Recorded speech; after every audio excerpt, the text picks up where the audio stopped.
Tolumu addiy bir gavda, addiy bir chiroy. Ammo shu qadar suyumlik, shu qadar yaqinlik. Chunki u talay dillarni keltirgan. Kulkidan talay chehrlarga nur berib, hayotiga jon qo'shgan.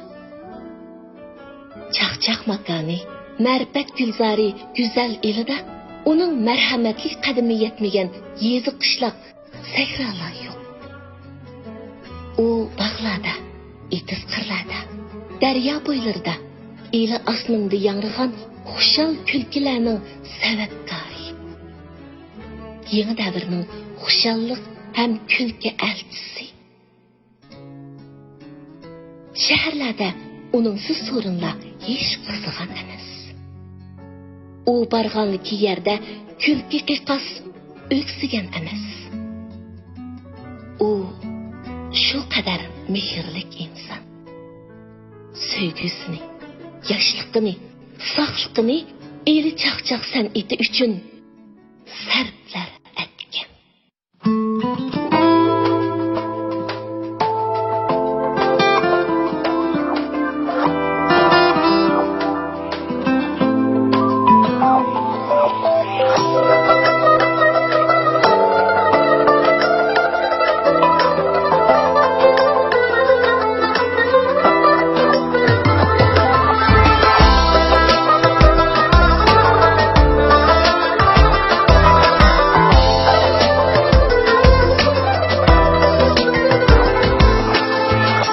Üzülmeydi ilik çakçığı, devam etkeç isem buamdı. Üzülmeydi ilik çakçığı, devam etkeç isem buamdı. Söyünmemdi her kandak kişi, sahavetçi bir akandı. Büyümden bu her kandak kişi, sahavetçi bir akandı.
Yoklap durdum aziz tekrarı, el suyuner gibi akandı.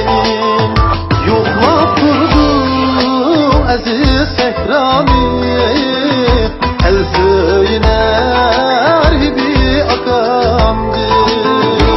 Yaşa akan ömrümni besun, yaxşı tilek sinindin kesun, yaxşı tilek sinindin kesun.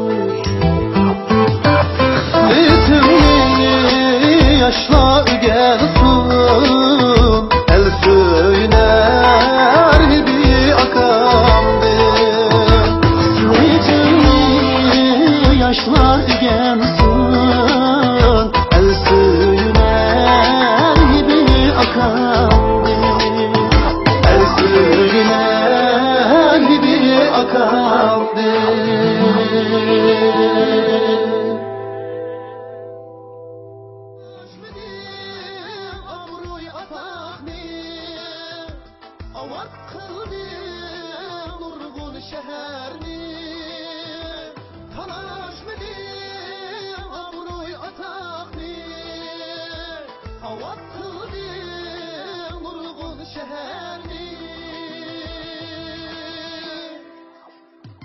uxlab durdu əziz təkrarı